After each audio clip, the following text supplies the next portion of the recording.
Hello, anybody. I am Alpacapatrol, and this is Dota 2. Gonna be casting another game of Dota 2. Teams are Roy, PK, and TR, and I'm joined by a co-commentator this time, Green9090. Hello, everybody. Yeah, we're gonna cast a game. People have been saying I need a co-caster, and I agree. I do. So Green. Yeah, I'm real bad at casting, but I've done it a few times before, and I enjoyed it a lot. So hopefully this will be okay at least. I like it too, and I'm still pretty bad at it generally. Yeah. But anyway, it's actually Tover versus Roy Penjahat Kelamin. Radiant team. I'm really curious what language that is.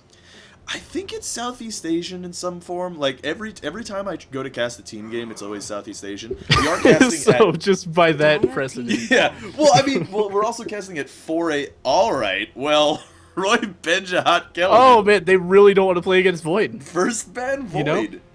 Void could be very scary. What are they going like first pick Alchemist or something? Hard carry? Recently I like solo queued some Captain's Vote in Ranked match, and my first pick on my team was Ricky, so I can't go much worse than that. Important to note, we're not viewing the highest MMR teams here. We basically just looked through the list and was like, oh, this one's starting in a minute. Yeah, Do it. Pretty much, yeah.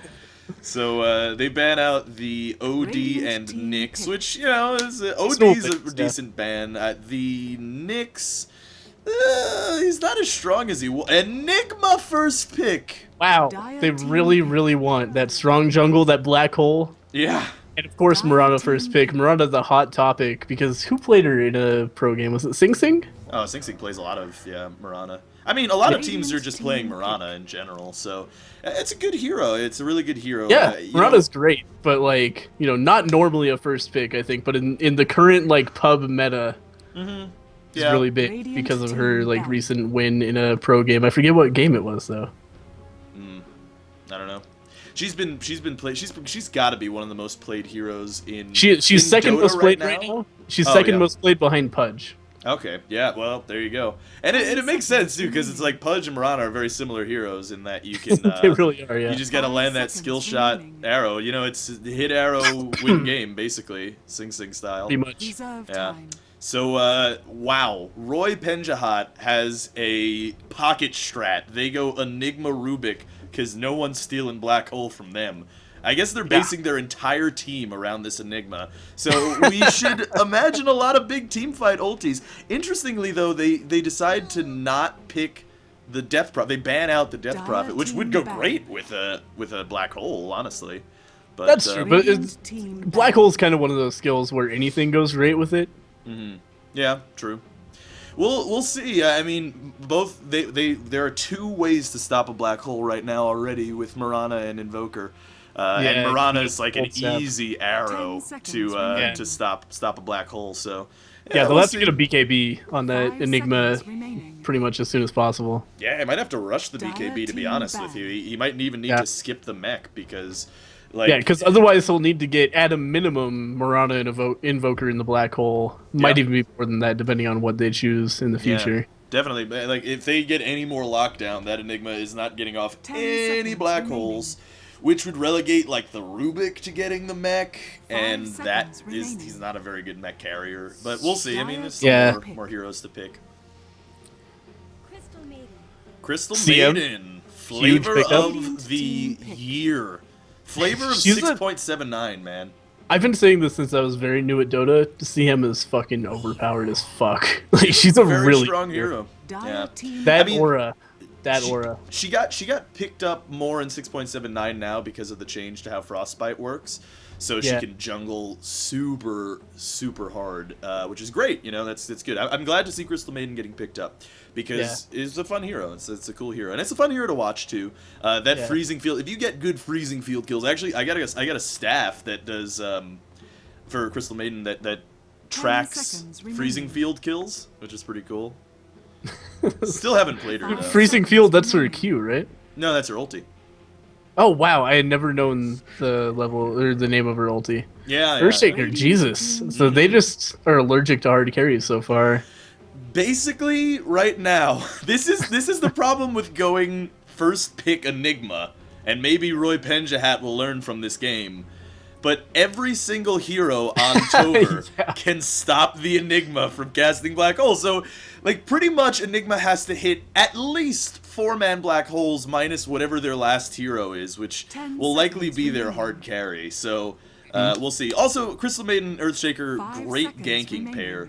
Very, very good. They can just walk around and kill people. Yeah, pretty much, and that's pretty much what's going to happen. So, they're probably going to pick up a safe lane farmer who can kind of chill on his own in the lane. If I had to guess, maybe a Razor or something like that, that can chill on his own in the lane. It's good. It could be good here. Roy Penjahat goes for the Weaver, which could be the safe lane farmer, could be the mid, could be the off lane. Honestly. Weaver's a really good pickup in Captain's mode just because of how flexible he is. So the enemy, well, there we go. Yeah, they've got a safe lane lifestealer now. Yep. So now we've got off lane or mid Weaver, but in all likelihood off lane, if I had to guess. Yeah, what I was gonna say is Weaver's one of those heroes that's kind of like an anti-ban because you pick up the Weaver and the enemy team doesn't really know. Okay, what do they need? Should we ban a mid? Should we ban a hard carry? He can be whatever they need. Right. I will say, as far as drafting is concerned, both of these teams are falling on the common trap in Captain's mode where it's like, oh, you know exactly what our lanes look like. There's no mystery here. A lot of teams like to I think one of the important things of like Goblax drafts are you have no idea what lanes they're gonna run pretty much game to game. Like and different players on Rock's Kiss rotate onto different heroes. It's kind of the power of DK too, where players can play any position on those teams. So there's a lot of. Now I will say this is a little bit of an odd pick with the Bounty Hunter. So that thing I said about that's knowing their where hard their lanes carry. Maybe it has to be. Well, I think we're gonna have a safe lane farming Mirana as a safe lane carry. Yeah, that's been run more and more in the 6.79 meta. It is not the best in my opinion. No, it really isn't because Mirana doesn't really have any carry ability. She's very much a mid-game killer.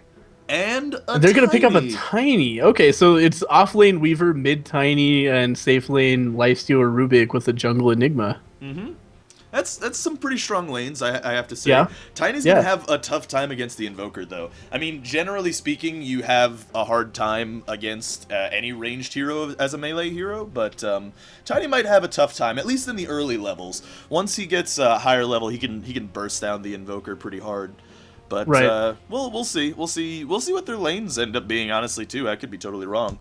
But let's just go ahead and introduce the players for Roy PK. Oh, actually, it is Beelzebub. I thought usually they always get it wrong, They always mess up the name. But Beelzebub is going to be playing on the Jungling Enigma. And Cyclops, these guys like all caps. Cyclops with a Z is going to be playing the Weaver. In the offlane with a Bassy Tango. Tiny is going to be played by RXY. And Gen X... Oh, I'm sorry, there's still... I shouldn't say the and. Because Gen X is going to be playing the Rubik. And Dubs is going to be playing the Lifestealer. Meanwhile, over here on TR, we've got Pac-Man on the offlane Mirana, QWERTY, or maybe safe lane Mirana, never mind, I'm not going to name out their lanes. But we got QWERTY431 on the Earthshaker, Lucky Ping on the Invoker, Turtle on the CM, and I1PSI on the Bounty Hunter. I think it's Piace. I think he might be Italian. Yeah, he could be one piece, you would know, perhaps. Yeah, I did take. Bounty Hunter just sold something and got a magic stick. Lucky Ping has 3 shared tangos to go into his lane. Yeah, that's fairly common for an Invoker. Yeah, I mean, I guess the pooling, because he needs that blade of attack, right? Because he starts out with a pitiful 44 or 42 attack damage. Mm-hmm. Yeah. So he really needs that. Yeah, and he, generally the build on Invoker is the Blades of Attack and the Tango, but with the shared Tangos, he can get 2 more points in stats, which is good. He does go for Exort first, which is I don't want to say an uncommon build because it isn't. I mean, generally for the past year, basically since the Invoker nerf, Exort is usually the build that you go on Invoker, but... Yeah, you want to get that Sunstrike, right?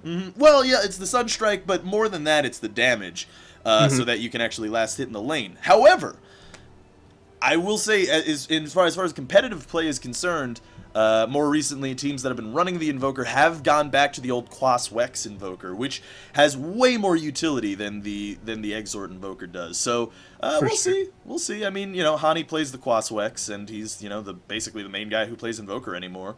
And these lanes are looking real weird. I think it might be an aggressive tri-lane with the Mirana, who's also pooled, by the way, and looks like she's rushing a Midas and a safe lane solo bounty hunter. So yeah, that's. I mean, you could. It makes sense. You could get the aggressive tri lane going with the Earthshaker and the Crystal Maiden, and they can run around. And like I was saying, actually, they need a safe lane farmer who can handle the lane on his own. And I guess they picked up the bounty hunter, and the Mirana. So that's their late game not looking very good compared to the Radiant side. Yeah, absolutely. Tiny by himself can just tear apart a team late game, and with the Lifestealer as well, that's going to be a tough time for them if they let this go much past like 20-30 minutes. Oh yeah, that's gonna be a tough time. By the way, look at this Rubik set. This is badass. Yeah, man. Really awesome Rubik set. It's all mythicals too. Let me how do we see that? Yeah, you get into the cinematic. Oh, not the cinematic mode. Here we go. Nah, yeah, do cinematic. It's way cooler. Look at that. Yeah, Rubik's, he's like RoboCop. Yeah, he is like RoboCop. It's badass. It's a sweet set, man. That's a cool set. It's all mythicals, too. Look at the focus of Resonant Vibrance. This guy, he must play a lot of Rubik. Skilled Telekinesis first, which is not, there's no reason for me to even talk about that, to be honest with you. I just have nothing to talk about since it's... He is playing Rubik, so he's skilling Telekinesis first. Yeah, it looks like the Rubik is going to be level 1 right now. No XP. He says. 15! Wait, what? 15 minutes. We need 15 14. minutes. Oh, these guys are being scumbags, basically. All right. Is essentially what's... Oh, no, Bounty Hunter unpaused, so... All right. Hopefully Lucky Ping has better... Ping, I guess. Yes. Actually, the Invoker has a cool headpiece. Look at his headpiece. It kind of has the Invoker's sexy hair, but he's also wearing a tiara. It's interesting. That is interesting. Yeah, maybe he's into it. Yeah, I mean, whatever. Bounty Hunter totally missed his block there. But it looks like the tri-lanes are going to dodge one another because they have to put the Lifestealer solo in the off lane. Yeah, they're sending Lifestealer solo off as opposed... I thought they had something that made more sense. Yeah, the Weaver would have made a lot more sense. Well, I think what they didn't want is they didn't want to send the Tiny against the Invoker, which, like I said, he'd have a really tough time. But the problem is, he would have a tough time, but pretty much only in the early levels, so... really, if Tiny gets some levels early, then he could start taking off, regardless of his farm. Yeah, but Rubik is going to be rotating anyway, so the Tiny's going to get his levels. He's not going to get any farm at all, though, so that's going to be a tough time. He's going to have a hard time against this aggressive tri-lane out of this Dire side. Yeah, it's an interesting gambit the Dire is taking here. They really need to push incredibly quickly, I think, because they didn't draft anything late game. I mean, they're thinking, uh-oh, looks like a Fissure is going down on the Tiny. Tiny is locked in, and he's going the wrong way. But the Fissure should run out, and I think the Crystal Maiden leveled Frostbite, and she jumps under the tower. Shit. That is going to be first blood. Crystal Maiden goes down. What a big mistake from her. She thinks she's a melee hero, I think. Yeah, that's what it looked like. She just walked in there. Yeah, I didn't even care. You know what it must have been? It must have been a misclick. I think she tried to go for the Frostbite and screwed it up. Weaver going to disjoint some tower shots with this Shikuchi in middle lane. Not going to have... this should probably be a wash, this middle lane, I'd say, between the Weaver and the Invoker. Yeah, Bounty went Janata first, which means he's having a tough time getting anywhere near... What is he doing? Yeah, I actually don't know. He's standing... he's just hanging out a little bit back. I think he might have DC'd, actually, because his hero started moving backwards. I agree with Beelzebub. I totally agree with him. You can't sit up, no hero? Way too Are we long. sure this is a team game? I think this might be a pub. A team game. Team game. Team game. Micro skills. Micro You know, skills. he's making a new video. By the way, in case you guys don't know, this is no way. the Dota Shitty Digest, which is famous in the Dota community. Fucking hilarious yeah, videos. I would suggest you look them up and watch them because they're amazing. Really good. Yeah, but he's apparently making a new video. Has made a new video in a year. So Fantastic. Yeah, I actually can't wait. Yeah, me either. That is gonna be awesome.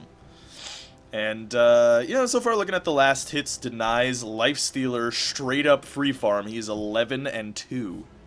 Oh man. 11 CS at 2 minutes, which pretty darn good. I think that means he hasn't missed a single creep actually. You know, Rob, this is something that you might actually know. I always wonder why casters go to the last hits denies instead of the net worth, because I feel like net worth tells a much fuller story. What's your why would you go to last hits denies? Well, in the early game, net worth doesn't mean anything because it doesn't count the gold that you have on you. It counts the gold in items. And I didn't know that actually. Yeah. Why the fuck would it not just add the gold that you have on you? Well, there's a lot of things. It's because a lot of it's unreliable gold, so I guess so. Yeah, it would subtract gold if you died. Right. The other thing too is the net worth is especially bad early game because it doesn't track clarities and tangos and wards and stuff like that. So that's not part of your net worth. Yeah. So that is generally why you see the last hits denies, and it gives you a general picture of what's on... of how the lanes are going. Right. Yeah. Exactly. Yeah. So. Yeah.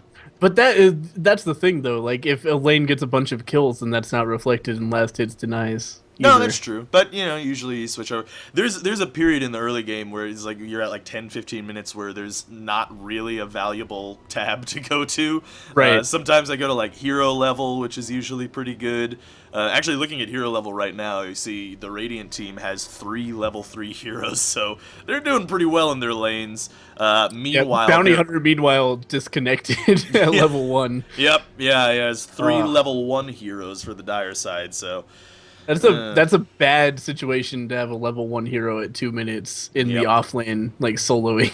Yeah, it's definitely not the optimal thing to have going for you. I mean, right now you could say as XP wise, Radiant's winning pretty hard because like they were thinking, the Tiny can just sit in that lane pretty much solo and get all the XP. Meanwhile, the Mirana, who's traditionally an off lane hero, is sitting there with 2 supports and she is not gaining as much levels as she can, or as many levels as she can. She's gonna be hurting for sure from being in a tri lane, especially.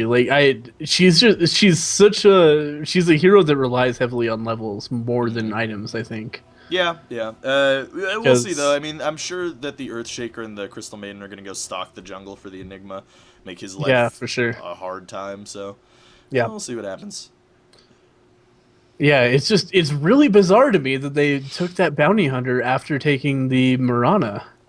Yeah, I don't understand it. I don't understand what their gambit was there. That seems like just a bad idea. Yeah, I mean it's the 6.79 meta where Mirana, it's definitely not unheard of that she's a hard carry because like I said, look at her build. You have rushing. Yeah, you're rushing a Midas. Yeah. So she's. But at the same time, like look at her skills. Her skill, she has a nuke, a stun nuke, and a leap that does in fact give her some attack speed bonus, which could benefit from damage. And that's her only carry ability. Besides that, she just has Moonlight Shadow, which is a big... Oh, she leaps right out of that avalanche, and Earthshaker lands a fissure on 2 heroes. The arrow lands on the Tiny, and this looks like it might be a double kill for this Mirana. Yep, here it goes. And that is a big swing. That is a huge swing for the Dire. Immediately. And who unpaused, actually? Rubik resumed the game, so... Oh, fuck. Yeah, Bounty Hunter is still disconnected, it seems. Yeah, he's probably just loading into the game is what's happening, so Rubik reconnects, or Rubik unpauses preemptively, loses his team 2 kills. So, well done. I'll probably swing the gold graph probably back in their favor. Haste on the Weaver. So he's at max movement speed, but that doesn't really matter that much. Yeah, he already has Sakuchi, which is max move speed, so it's like exactly. Nothing that nobody expects. Yeah, pretty much, yeah. He's like constantly Shikuchi. Yeah, Shikuchi's again to go under tower. All right, yeah. He disjointed a an auto attack from the Invoker, I think was the main point of that. Oh, okay, I didn't even see that. Yeah. Meanwhile, Gondar sitting in, I'm sorry, Bounty Hunter sitting in the top lane. I have this thing where I still call heroes Dota 1 heroes, and it's bad for casting. Having not played much Dota 1, yeah. playing Alex a lot. I know, yeah, it's playing. I mean, it's important to know, I will say, if you play Dota, because, you know, people call items Dota 1 items, like Lothars and Django and stuff, but... Yeah. That's just the sort of thing that you learn after playing Dota for a little while, I think. Yeah, pretty much. Yeah, which is maybe unfortunate. I think people should stick to the Dota 2 nomenclature, but it's still something you learn because a lot of Dota 1 players just come in and start calling shit. The Dota 1 names. Opts to go for the 1-2-1 build, so he's probably going to be maxing the Rage. Yeah, Rage and Feast. Generally speaking, when you see a Lifestealer nowadays, they max the open wounds. Is generally what happens now. That's how Loda plays the hero. That's how most heroes play. But then again, this guy's going off lane, which is not typical of Lifestealer. Oh, and looks like middle lane. Cold Snap goes out on the Weaver with the Sentry Ward. Will take him down. Jesus. There's another kill going there. Well played by the Invoker. I missed it completely. Honestly, I think it's well played by the Earthshaker, rotating to the middle lane, setting down that Sentry Ward to make sure that the Weaver can get picked up there. Because if you can see the Weaver, Invoker definitely has a lot of kill potential there, especially with that Cold Snap level. And he has a Sunstrike ready to go, the Invoker, but I don't know if it's necessarily going to be super effective here early. We'll see what happens. It's 3-2. Oh, Weaver looks like he's up in the top lane looking to gank, but does not have a lot of kill power right now. I don't know if they're deciding to rotate the lanes. Weaver seems to be staying in here. TP'd back to this tower. We'll see. And the other Sentry Ward that Earthshaker had gets plopped down the lane.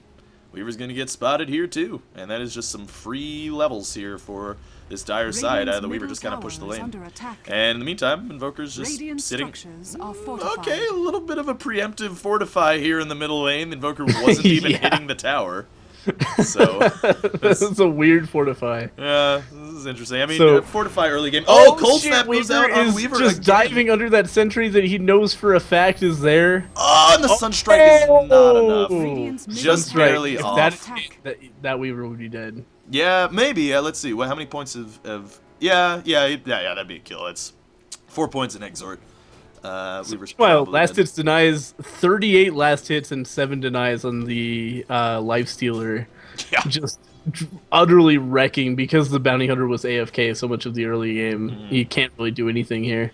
Yeah, he's having a really good time. Bounty Hunter's not even really looking to walk in and take CS. He doesn't give a fuck. Yeah, he's which is an odd choice. I mean, you know, yes, Lifestealer is a strong hero, and yes, open wounds. He could pop an open wounds on you, but that's not that big of a deal for a Bounty Hunter. What you need to do as a Bounty Hunter in this situation is pop your Shadow Walk, get in there, and after Shadow Walk is off cooldown, then hit either the Lifestealer for some harass or preferably probably a creep to get a last hit and then get out of there. In the meantime, we actually missed a kill on the Tiny in the bottom lane. Yeah, he probably went down to a Sunstrike there, and it probably was set up by the Earthshaker. Now Crystal Maiden and Earthshaker rotating into the jungle, trying to look for the Enigma. Unluckily for them, the Enigma was just at the medium and hard camps down closer to the middle lane. And there's actually a Sentry Ward in the top hard camp here for the... on the Radiant jungle, so that's gonna shut down Enigma's farm. There's another ward in the easy camp too. Yeah, and there's another ward up in the other medium camp. So that is the whole jungle shut down for the Enigma. That's gonna be an issue for sure. Oh my god, and Invoker in mid takes down Weaver. Hot damn. Yeah. See, Weaver, I think, didn't really realize that Sentry was there the entire time. Yeah, it seems like he didn't. Just was like, what? How did he see me? Over and over again. Yeah, I mean, an Invoker with Cold Snap and a Sentry Ward means a dead Weaver. And Rubik in an interesting position here, maybe a little aggressive. Let's see. No, nothing's gonna come of it. Nah. Enigma looks like he's coming up behind this Invoker. Or actually, technically in front of the Invoker. Yeah. But He's chilling. We'll see. Weaver Shikuchi's in, does a little bit of damage, but, you know, not enough to really do anything. Invoker. Yeah, I don't know about this gank. This seems like a waste of time by the Enigma. Yeah, I mean, the and problem he is agrees he's heading up toward top lane. Yeah. Or maybe just to the secret shop, even. Yeah, I mean, the problem is that there's not much that he can do. I mean, his jungle shut down. Right. So he picks up some arcane boost. He's gonna go top, see if he can shut down this bounty hunter, but with no vision. No, he's just going back to base. Yeah, I think he's probably looking. Here comes an arrow, and it hits on a creep in the bottom lane. I think the Enigma's going back, probably buying a TP and seeing if he can get a black hole here in this bottom lane. Right. Because he did just hit 6. Well, not just, but he does have a black hole. Yeah, Enigma wasting quite a bit of time here, actually. Fisher just used to, yeah, Enigma does come back into this bottom lane. He's going to look to try to get a black hole off if he can, but there, again, are 3 heroes. Oh, Earthshaker in a really bad position. Tiny does a toss and an avalanche, and it looks like he goes down. Arrow does manage to land on the Enigma, but the black hole is ready to go in a second here, and yeah, no aggression is going to show up after that. Weaver, in the meantime, is still looking to come in here. I don't know if this is the best idea. Yeah, I mean, they're probably looking to just take the bottom tower to get something going on here because they're having a tough time just splitting up lanes. Yeah, and meanwhile, Invoker has taken that middle tier 1 tower.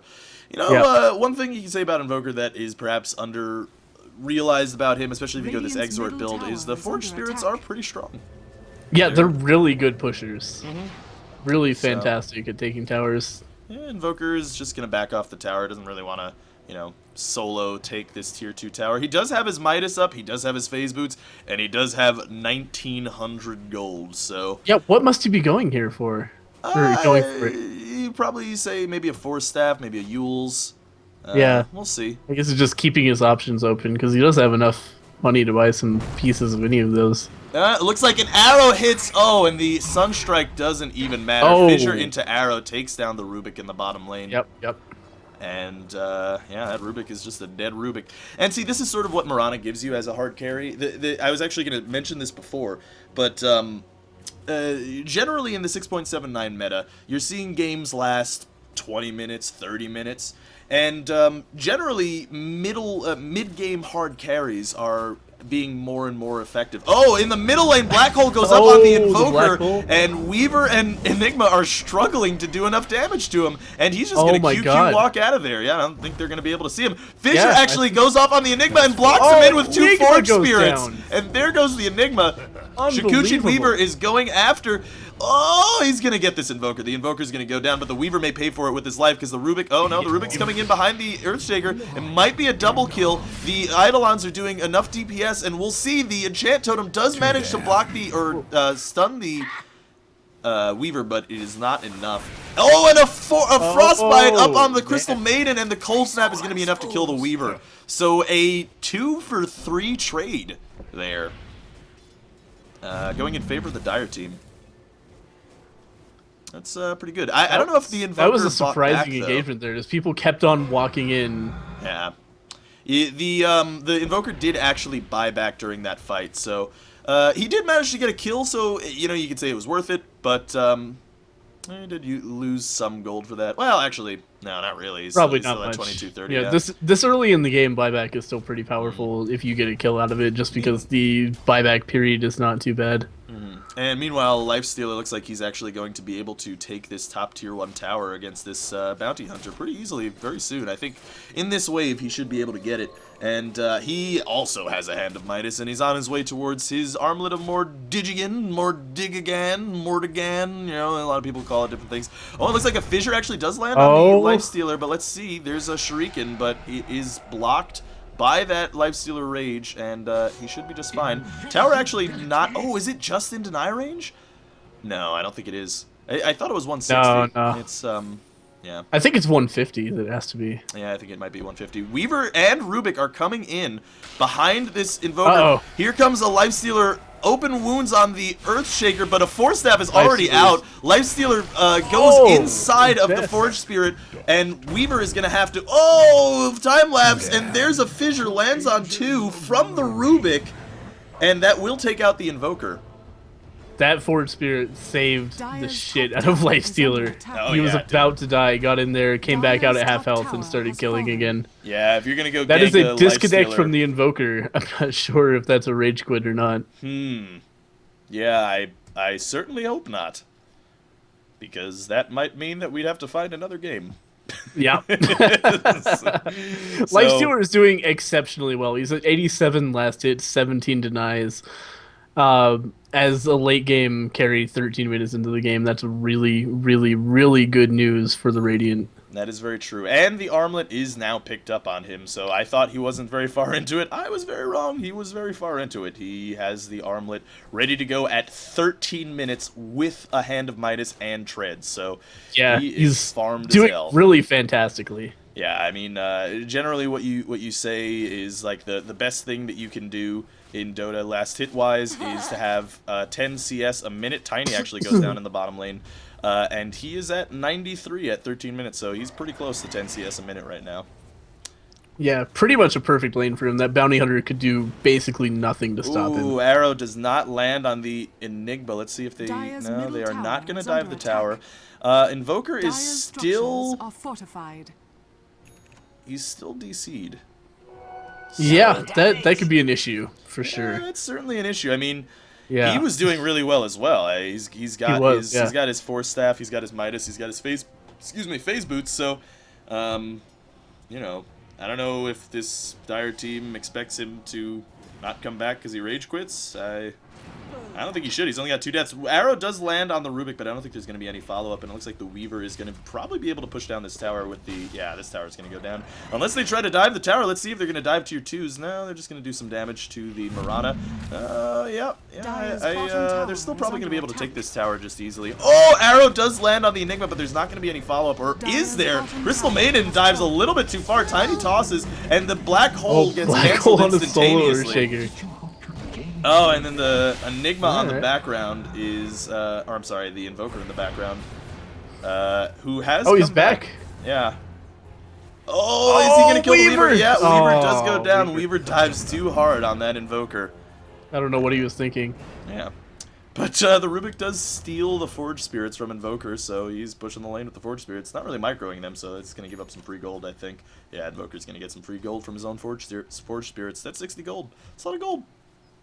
So, Bounty Hunter is going either a Battle Fury or a Shadow Blade. I don't like either idea. Is a Claymore. Yeah, I think he's going for the Battle Fury. It's gotta be a Battle Fury, right? Like, yeah. But I just don't know about that, man. I think objectively one of the worst items you could possibly build on a Bounty Hunter.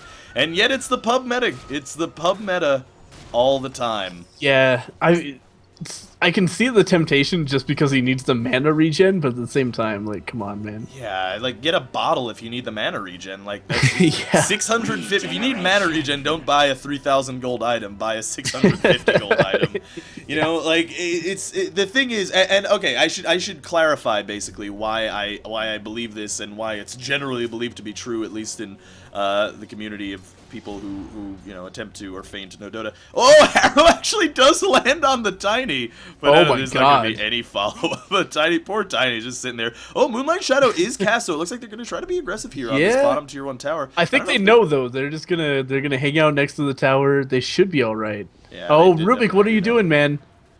Is Rubik in a bad position? Where's Rubik? Oh, Rubik is in a really bad position. What are you doing, Rubik? A fissure does go down on the other end, and there goes the Tiny in the back end.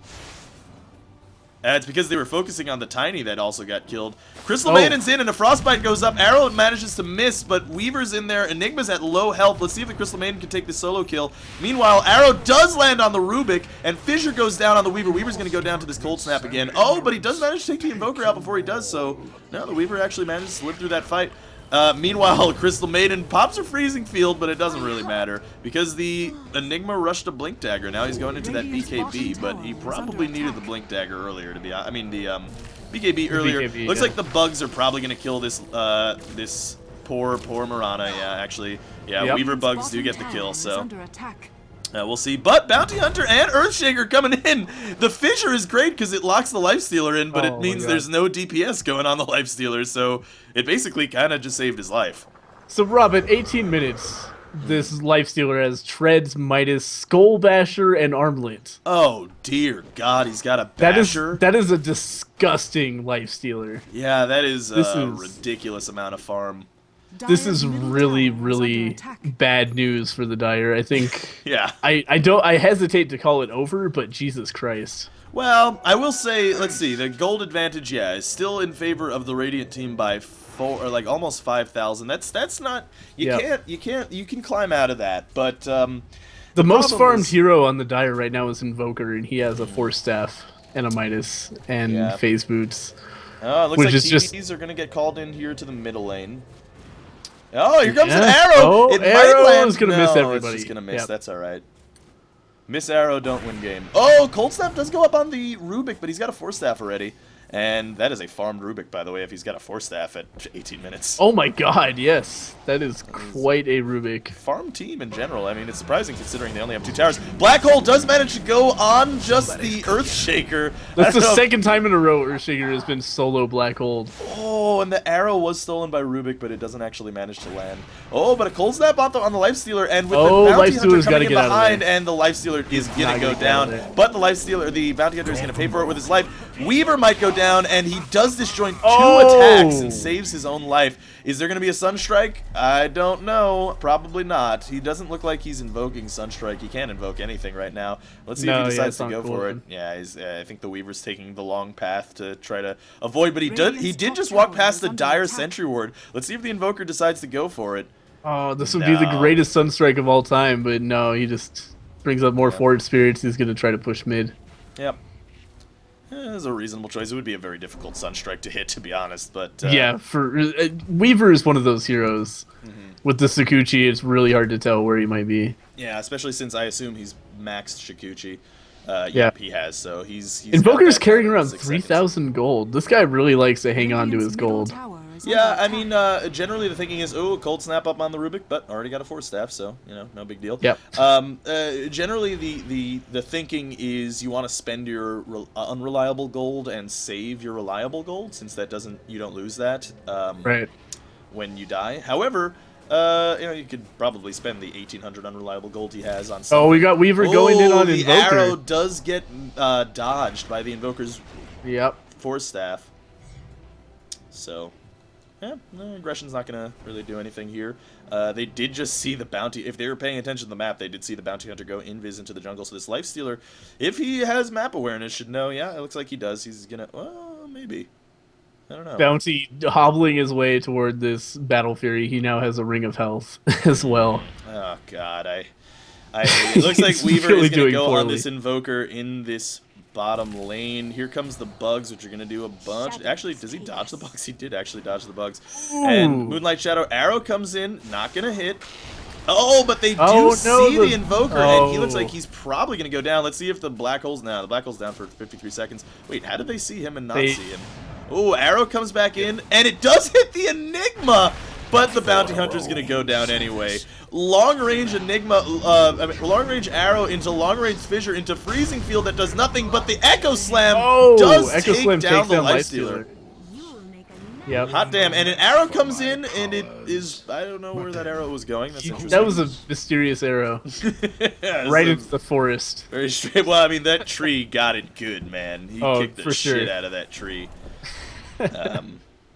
So, not really going the Dire's way. They definitely wanted this game to have more kills than they do right now. I think that's generally the idea with the Mirana.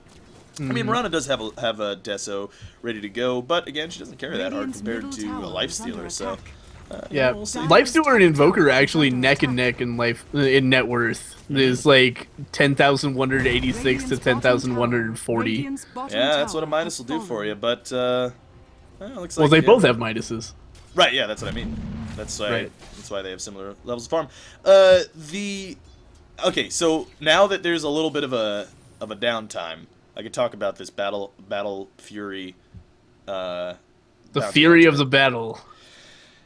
The reason that it's an awful build on Bounty Hunter is, see, he's level 6 right now. Or he's level 11, actually. He's got level 2 track. If you're a bounty hunter and you're sitting in the jungle farming with the Battle Fury, then you're playing the hero wrong. Arrow goes down on the Enigma in the jungle, and here comes the Sunstrike. That Enigma is dead. That is a dead Enigma. That is a very dead Enigma. Actually, I have no idea how he saw that Enigma, but he popped the arrow pretty quick.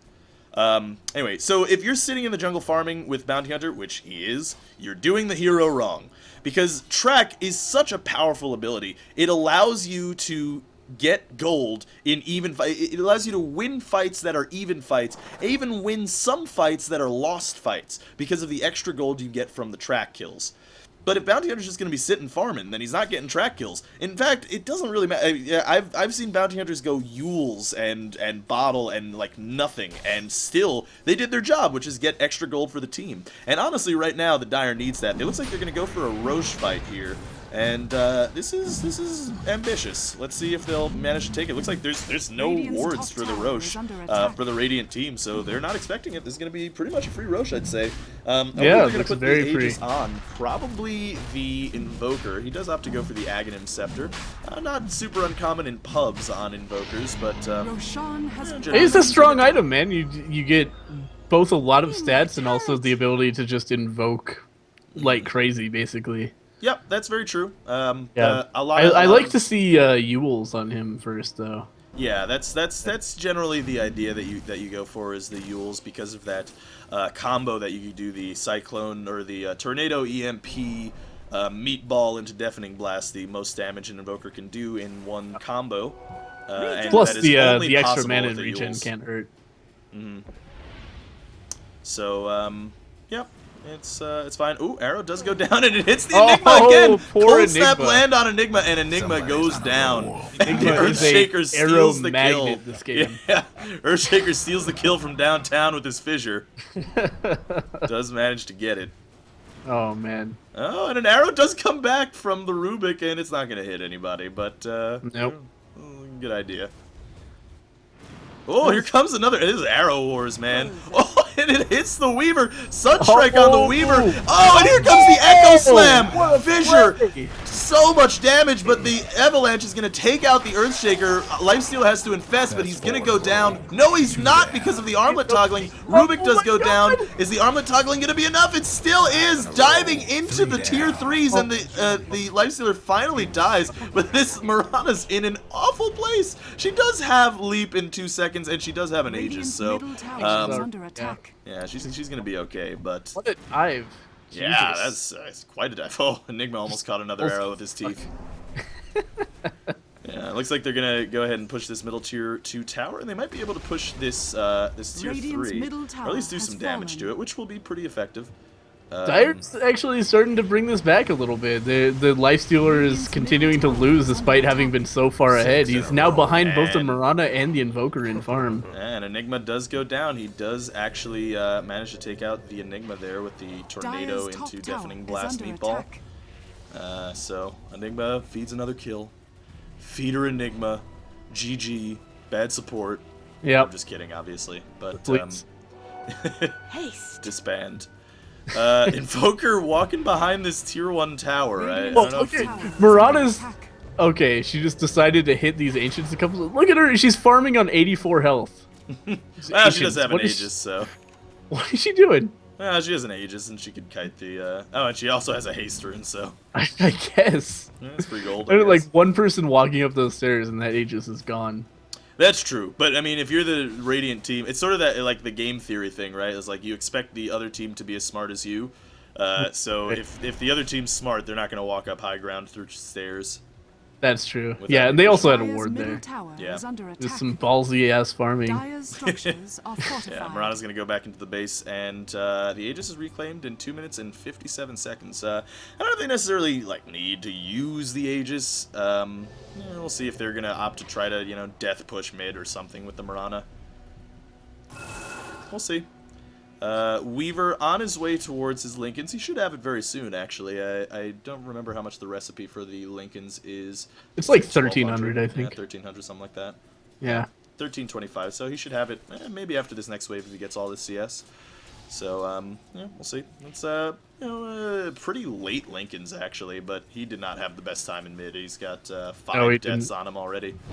Yeah. So ooh, Fissure does go down on. Who did that go down on? Oh, I didn't see him. Sorry, I totally missed it. Oh, the arrow does land, and the meatball that Rubik got down. blown the fuck up. Rubik got blown the fuck up, but the avalanche is doing a bunch of damage, and the Earthshaker Echo Slam, but it doesn't matter because the massive black hole. But it is canceled by the 5th man, which is the main problem with this strat. And Freezing Field doing a ton of damage. Yeah, doing still a bunch of damage. No one stopped the Crystal Maiden. You had no place here. What a fight. Lifestealer oh my god, Dire might pull this out, man. Yeah, it looked like they were totally fucked when Lifestealer had such good farm so early. But Lifestealer gets... and it looks like he may live from this. No, he's dead. Nope. Why did he turn around? Yeah, I don't know. That was mysterious. Strange play. And it looks like these racks are probably... Well, no, they have the glyph, so probably no racks yet. They've got the glyph. They've got Tiny and Weaver up as well as Rubik. Yeah, how's the Tiny doing? Ooh, not very well. He's got a Null Talisman, Phase Boots, Magic Wand. Jesus. So that's not looking good. I mean, so here's the thing. With early game push ability, which I guess you get from the... Oh, Enigma trying to land... What's the name of his stun? Oh, Malefice, right, yeah. Trying to land his Malefice. Oh, Cold Snap on the Rubik. Not really going to do anything. But, Weaver in the meantime, diving tier 3s. What is he doing? Oh my god. He's got the Courier in there, too. I don't know what this Weaver's been doing. I was not even paying attention to this. I had no idea he was up there. He's got Lincolns. He's like, okay, I'm unkillable. Yeah. No single target abilities, no problem. Oh, and it looks like Marana actually does manage to take down the Rubik as well here in mid. They're just floating around this middle lane, just getting kills. Here comes some bugs. Let's see if the bugs will latch. Nope, no bugs latching, but here comes Malefice on the on the Invoker. Here comes an arrow, and it is gonna hit on the Enigma. Catches it. Let's see if the Starfall is gonna be the Starfall. Yeah, that is a dead Enigma. And here comes the Weaver into feed too. There he goes. What a throw, man.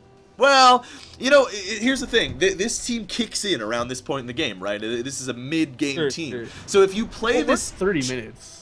Well, it's still mid-game. I mean, you usually get late game around 40 minutes. Oh, but the Marana's getting a little antsy. She does leap out, but the Force Staff. Lifestealer doesn't know what he's doing. Just runs around in the circle, right, almost he's gonna dies. Jump into the thing. Okay. Lifestealer, I can tell you from playing a lot of Lifestealer, the bane of every Lifestealer is a team with Force Staffs. Oh, the arrow almost lands, and the Sunstrike does miss as well. So skill shots not landing.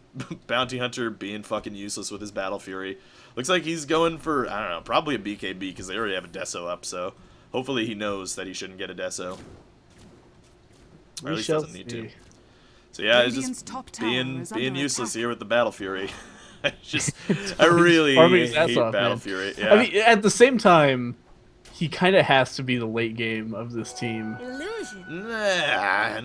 He's not gonna do anything against the Lifestealer if he tries to man up against him. Like I don't see the point of Rapier. Sonata just one-shot Lifestealer. Yeah, I mean maybe that's your end game. It depends. I mean the Lifestealer's already pretty tanky. Yeah, I mean you'd have to buy a crit as well in order to do it. Especially with the armlet. It looks like. Well, hang on. Does crit stack with Janata? I actually don't know the answer to that question. I don't think it does, actually. I don't think it does either. I'm pretty sure it doesn't. So, yeah, no, he's not going to kill it. Well, that's the thing, though. You have the Janata first hit plus your Shadow Walk. Yeah. 120 bonus damage from Shadow Walk plus the 225% bonus damage. Give him a Rapier. Who knows? Some kind of math nerd, probably. Yeah, seriously. Who likes math anyway, nerds? But, yeah, I mean, Lifestealer's already got 1,700 gold. Roche respawns in 2 minutes, 33 seconds. Invoker picks up an Eye of Scotty. Wow, that is pretty good. Ambitious pickup. Yeah. Ambitious pickup. That is a farmed Invoker #1 on the net worth right now, 18,700 30 gold. And just below him is the Murano with 16,000. But they don't really benefit from sitting back and farming, which is what they're doing. I think that's partly to do with the Bounty Hunter not being an aggressive hero, which he should be. Looks like a Tornado goes down on the Lifestealer, and nothing's going to come of it. Yeah, he's 4-staff back the Lifestealer. But Weaver just fucking with this Bounty Hunter top lane. Weaver might be able to push this. The Earthshaker's coming in behind. Let's see if the TP's gonna make the Weaver leave. That's probably not a fortuitous TP, to be honest with you, because the Weaver's just gonna go into the jungle and it got canceled. TP out. Yeah, but the thing is, they were setting up. They were trying to set up a gank with the Earthshaker, but the TP showed the Weaver that he should leave, and he left. It was a weird situation. Weaver was like, "Oh, I can tower dive this Bounty Hunter." Wait, I forgot. I didn't build any damage items yet. I only have a Lincoln's. Yeah. So. Yeah, that's true. Oh, here comes an arrow. Oh my god! Oh, it just barely does not hit the Tiny.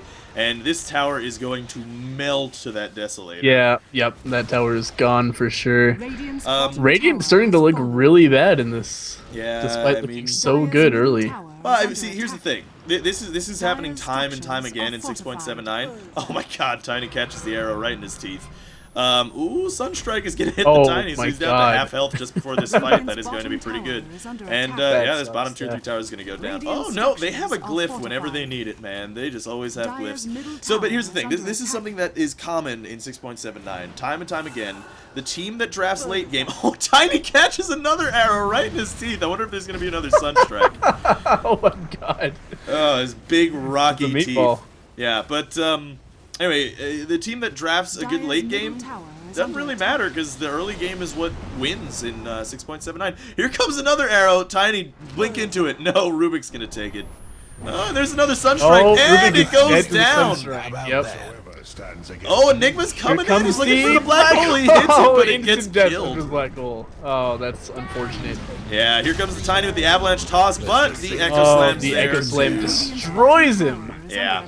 Jesus Christ. This looks like it should be GG, honestly. That is the end of that Rex, for sure. Yeah. I mean, the thing... Whoa! The Rubik catches another arrow, and the fissure gets stacked on top. Here comes the arrows, man. Enchant Totem. Enchant Totem, not going to do anything, but the Mirana is probably going to be able to solo this Lifestealer with the DD, or the Deso.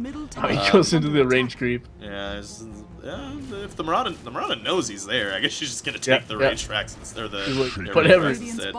Yeah, take some more gold, too. Whatever range creep. Here goes the Lifesteal. Does he have the bash? Insta bash, but it's not going to be enough. Nope, not quite. Yeah, Mirana is actually going to pop Moonlight Shadow for herself. Meanwhile, Weaver, I don't even know what he's doing. Oh, wait. Lifestealer died to creeps there? What? Oh my god, did he? He must have armlet toggled incorrectly. I looked away. God. I looked away. Whoa, I didn't even know what happened. He just collapsed. Double DC from Mirana, the Dire team. That is a dead Mirana. Yeah, Mirana's dead, but there's also 2 DCs from the Dire team, so... well, that might be GG. If the Rex wasn't. Yeah, they're still not pausing. I don't know why. They don't want this game. It's a pub team match. Yeah, I guess so. White, says Pac-Man. So yeah. Can we talk more about how Battle Fury... Nope. By the way, remember when I said that I hope that... the fucking Deso. I hope the Bounty Hunter knows that he shouldn't get a Deso. Still got a Deso. I mean, as far as stacking items are concerned, Deso isn't the worst one to stack because... if you're hitting... Yeah, like, if you're hitting other targets, it's not a big deal. But, I mean... It's 36 minutes. It is past the point that Bounty Hunter is going to be stalking around getting solo kills, right? So that's the only reason that the Deso would be good if it's stacked. He's got a Battle Fury Deso at 36 minutes. What does he do? It doesn't, like, if you had track in any of those fights, they'd be so far ahead on gold. But in the meantime, well, actually, they are pretty far ahead. Here's the thing also about Deso and Bounty Hunter is that track used to be an armor reduction. It's not anymore. That's true. So like Deso is a much worse item than it used to be on Bounty Hunter, and I think it's kind of just sticking around in the pub meta because people don't realize yet that the reason the Bounty Hunter would build a Deso is because it stacks with track, and then you can get a shit ton of damage reduction and kill people. That's gone. That's been gone for a long time. Yeah, that's true. Not that Deso is an awesome or an awful early game item because it's still a lot of damage, so you can still get pickoffs with it. But it's just a pickoff item now. Yeah. I mean, it's especially relegated to a pickoff item now that the Mirana already has one, right? Because right, like if you have to be hitting different targets for that to be useful. Wow. Okay, look at CM's inventory. Oh, she rushed that Scythe of Vice, and the CM didn't even get a Midas. Would you look at that? Yeah, fucking Scythe of Vice, Tranquils, and 2 Iron Branches. Oh man, an inventory. That is gonna be so. They have 6 ways to lock down that Enigma for the black hole. Yeah, Enigma needs that BKB desperately. He has it. He does have the BKB, but he should have got it way earlier. Might be a little late, yeah. Yeah, it's that needed to be like first item out of Enigma, because that could be the greatest save of all time for this game, though. Just like jumping in and getting a 5-man black hole BKB. Oh yeah, I mean if it goes late enough, 5-man black hole can be very powerful. And I'd love to see the Invoker get a BKB himself and sell that Midas, because he's gonna need to. Ooh, it looks like he's gonna go on this Weaver in the middle lane, but the Weaver does time lapse out. Yep, that Meatball gonna do nothing, just rolling along. Yeah, and sort of waste the mana. It's not even like time lapse as Bounty Hunter's like, I'm here, don't worry. I've got my second Deso, guys. I'm just gonna sit around mid invis. Yep. Oh, look, somebody's taking Roche. I guess I will help. Yeah. I just... never mind. I really despise Battle Fury on the Bounty Hunter. It doesn't really synergize well with his role. Yeah, sure. No, not at all. I mean, you could get so many other utility items. Like, even if you got like a 4-staff Yules or something, that would be great. Let's see. Here comes Weaver. Oh, Weaver grabbed that. His Sakuchi's. Oh man, just because of indecision, Weaver almost could have gotten the Aegis. Toss. And there's a lot of damage, but here comes Moonlight Shadow. They're gonna be able to get out. BKB popped on the Enigma, but it's too late. He's already taken too much damage. Cold Snap on Tiny, and without a BKB, that Tiny's gonna go down too. An Aegis does get popped on the Bounty Hunter because Bounty Hunter's useless. Invoker, in the meantime, fighting 2 heroes. Let's see if he's gonna be able to do anything about it. Weaver is coming in. He does get arrowed and sheeped, and he goes down, as does the Rubik, and that is 4 for 1, which was the Earthshaker, I guess, who seems to be back now. Yeah, that's the shitty thing, because this whole like lockdown lineup for the Enigma is also really bad news for the Weaver. Yeah. Oh yeah. The Weaver is one of those heroes where he just relies on running around and time-lapsing out of shit and Sakuchiing out of shit. If he gets locked down, he dies very easily and quickly. Looks like in the base. There's the Lifestealer dead. Yeah, Lifestealer goes down too. Weaver looks like he's gonna try to come in and man fight this Invoker, but he's not gonna be able to do it. Oh, Black Hole is ready to go, but it doesn't have a BKB. Let's see if they're gonna kill the Invoker. No, he QQ walks out, and he is gonna be just fine. He's gonna walk back in and slow the ball. Here comes an arrow, and it's gonna hit the. Oh! It just barely does not hit the Tiny. Deafening Blast up on Weaver, but he time lapses back out. Here comes the Enigma, ready for the Black Hole. He's got BKB up in 1 second, and it looks like he might use it. He's got a 3-man, but the Freezing Field Wipe is ready to go. The Ether Shock goes down, or I'm sorry, the Echo Slam rather. Weaver gets killed on the back end, and what was Invoker doing? Invoker walks back in with 20 HP, dies immediately. What did you think was going to happen? Whatever, yeah. He dies, buys back, and buys BT so he can come back in. They just want to take some racks. Yeah, this game looks like it's pretty much over. That is the end of this game. Bounty Hunter 2, 3, and 8. I'm sorry, I don't mean to flame the Bounty Hunter. Fuck you, Bounty Hunter. Stop being so bad. I just want to, people watch this who aren't particularly, who don't know a lot of Dota, and I like to, it is important to, the GG's called and the game's over, but I like to maybe talk about some things that are commonly done incorrectly. Battle Fury Bounty Hunter. Never, ever do that. Ever. Just don't do it. It's a bad build. I mean, at the same time, though, again, he was kind of his team's only late-game hope. it's one of those situations where it's like if you're bounty hunter and your team doesn't have a carry, then maybe. I mean, is But he at the same though? time, Because it's a I bad mean, idea. look at he actually had the worst farm of his the only heroes. Yeah, he that did an had- incredibly poor job. Don't get me wrong. like the Earthshaker and the Crystal Maiden, who didn't even have a Midas, almost beat him on CS. So you know, there's a and Ali Bam Bam is inviting me to a party. Me too. Yeah. But anyway, yeah, that was a game of Dota that we just cast. Hopefully you guys enjoyed it. Thanks for joining me, Green, by the way. Yeah, thanks for having me on. That was a good time. I enjoy casting. Sorry I'm bad at it, but I'm pretty bad at it too myself, so I'm just trying to get better. Yeah, it was fun. It was a good time. That was just Battle Fury Gondar. Just stay away from it. Also, 6.79. It shows once again draft mid-game teams because late-game for teams real, are it's not insane, working. Yeah. They don't work. Don't work right now. Definitely do not. Every hard carry in the game, every hard carry player in 6.79 is crying, which is why I don't play hard carry that much anymore. Mostly played Nature's Prophet because, man, you want to stay away from that. It is not fun. Not fun. But anyway, yeah, that was some Dota. So hopefully you guys enjoyed it. Thanks for watching. Green, would you like to say goodbye as well, and Boobs? Goodbye as well, and boobs. Very good. Very, very good. Green, you're recording this as well, right? I did, yeah. Okay. Yep. So, it's also on Green9090's channel. Yeah, I guess I will put it up. And it's also I might have missed the very beginning, so I might have to ask you for some audio, but that's okay. All right. Yeah, word. And it's also on Alpaca Patrol's channel, which is me.